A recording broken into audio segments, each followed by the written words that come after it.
Thank you, Mr. Finnigan. Let us begin the first question and answer session. We will try to answer as many questions as possible. Therefore, we ask that only one question be asked per phone call, and that these questions be as brief as possible. You may call the studio directly at the phone numbers or fax which now appear on your screen.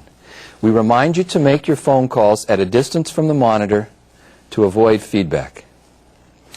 Our first question is from the Dominican Republic.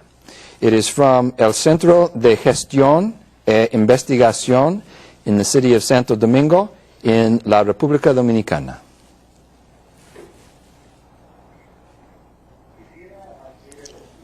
I would like to ask a question. I have a question for Dr. Finnigan. The virtual chains of value chains that are oriented toward strengthening the global economy, do they really favor and benefit the third world economies, or are they, for those countries, rather a nightmare for the dream society? Excellent question.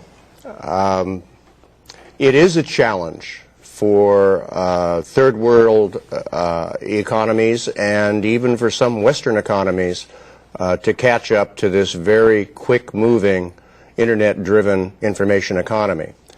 The virtual concepts that are moving through all of our organizations are dependent on the involvement of consumers and therefore require their access to the internet and their knowledge of what they require and their ability to interact with us, and that's going to be difficult. The challenge to those kinds of economies is to recognize that that's what's happening in the world, and they need to move and they need to catch up quickly. Our next question is from Peru. It is from La Universidad Nacional de Ingeniería in the city of Lima in Peru.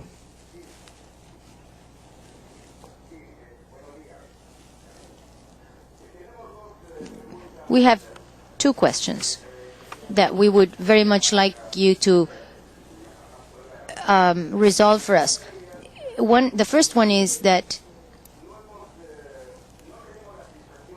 we don't have the feeling that we have an aggressive answer as far as the security, safety of the transactions over internet, over the web. On the contrary, each time we access the web, we find a warning. Be careful, what you're doing now may be intercepted by others. And so, in the second place, we would like you to comment or elaborate a little on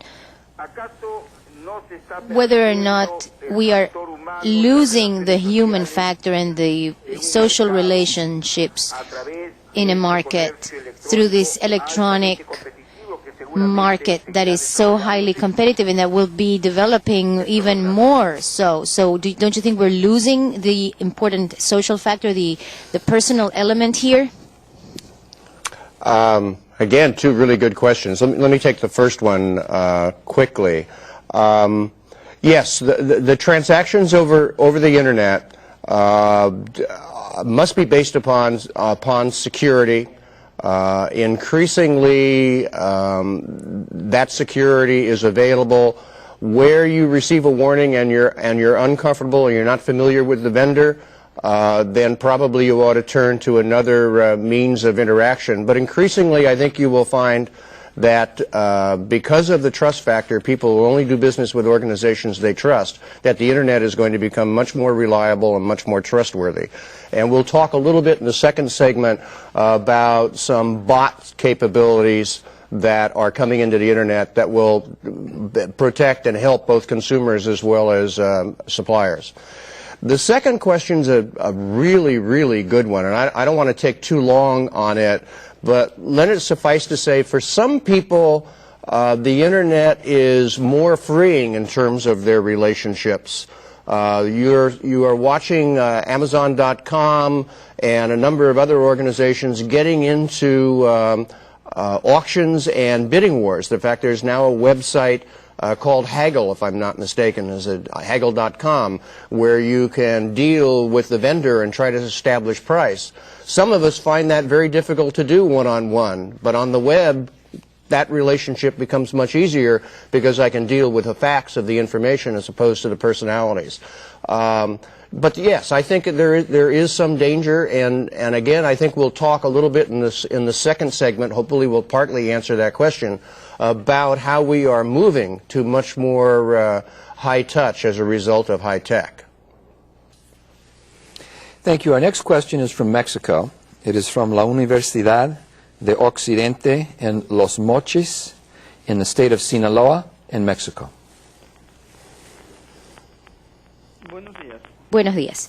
Good morning. Dr. Finnigan, do you believe that the hyperlink structure is absolutely indispensable to work with highly productive results in an environment that is within the academics or within a university? Not hyperlinks, but hierarchies, hyper-hierarchies. Do you think that's an ideal structure? That's a good question, and I don't know that I'm really qualified to answer that. Within an academic, I have a hard time seeing very much differentiation between public sectors and private sectors, and that includes academic and governmental groups when it comes to delivering services to clients. And where the clients and the process is facilitated by digital support and digital technology, and that results in a much more hyper activity or hyperarchy, then I think the organizations involved need to learn to cope with that. The more, as an example, a university can understand what its students' expectations are, what its students' capabilities are, the more that they can interact with their clients or their students more efficiently, I think. Our next question is from Brazil. It is from the Serviço Nacional de Aprendizagem Comercial in the city of Porto Alegre, in the state of Rio Grande do Sul, in Brazil. Buenos días. Our question is, how can we get time to have an online learning in a very difficult society, increasingly busy society? What do you suggest for us to have the time to learn online? That is also a good question, and time is without question a major problem for all of us. I think if you would go back to your traditional, what I call traditional, things to do list of what am I going to do this week, and identify those things that you can do online and set the time for it. And also, much of the time that we lose online is searching, is self-learning, etc. Maybe it would be helpful also if you were to find a subject matter expert, that is somebody who has already learned the hard way and can be a guide and can be a help. But I think mostly it's experiential, and you do it by doing it. Our next question is from Spain. It is from La Universidad de Alicante in San Vicente, Alicante, Spain.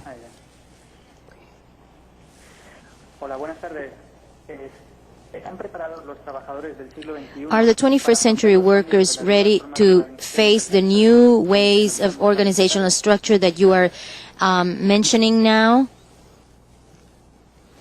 Some are not.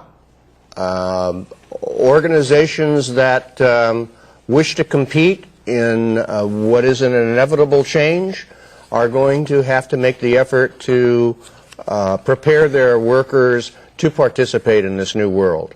I heard a presentation this morning from the President of the United States, Bill Clinton, acknowledging that in this country still a major challenge is to reach out to our population and not only make sure that they have facilitation to the internet, but they also have the skills and the capability to be able to use the internet.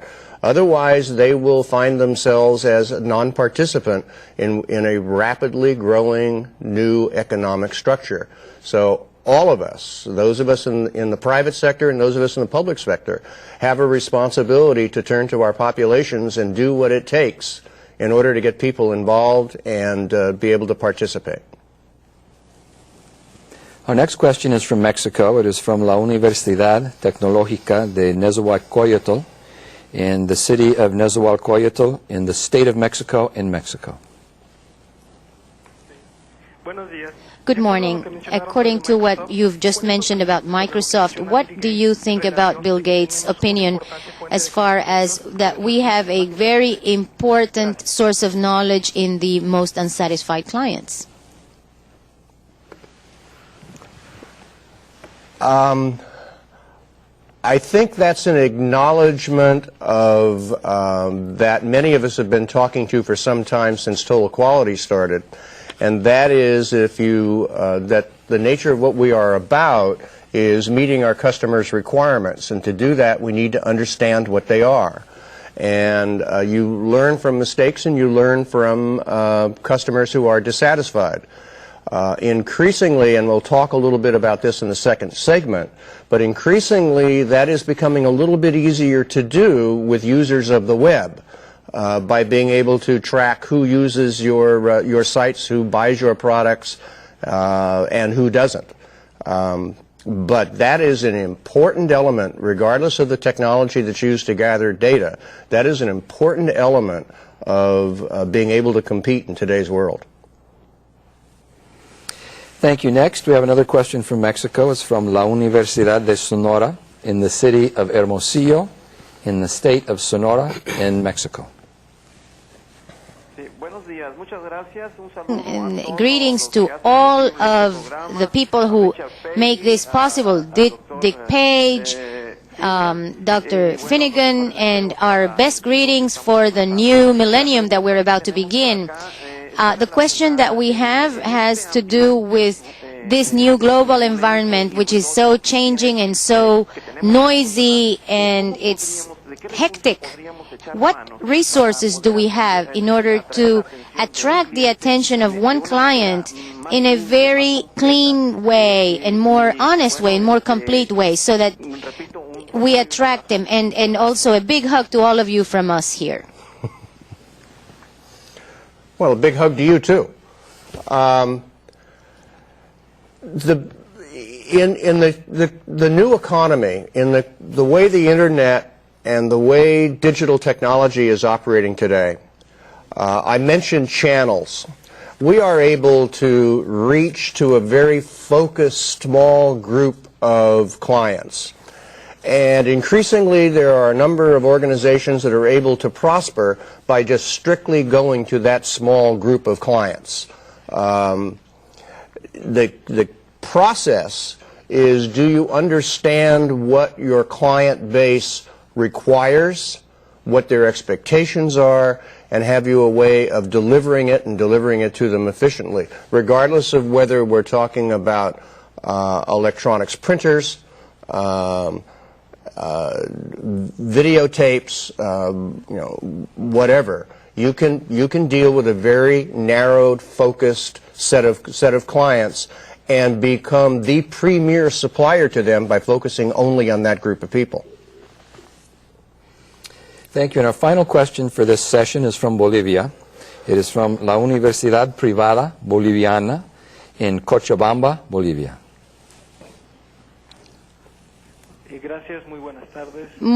Good afternoon. Thank you. I am very interested in knowing what you think about, what your vision is about the role of Internet as a factor in pricing factor, that price reducing factor, and how the enterprises should be dealing with this.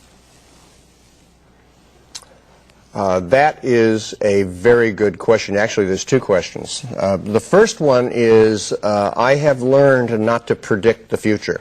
I have learned to look at what people who understand the future or believe that they understand the future, to listen to them and put some things together and look at events as they're really occurring and deal with trends. But I'm not about to say what the future is going to really truly be like, but only where I think it is trending towards.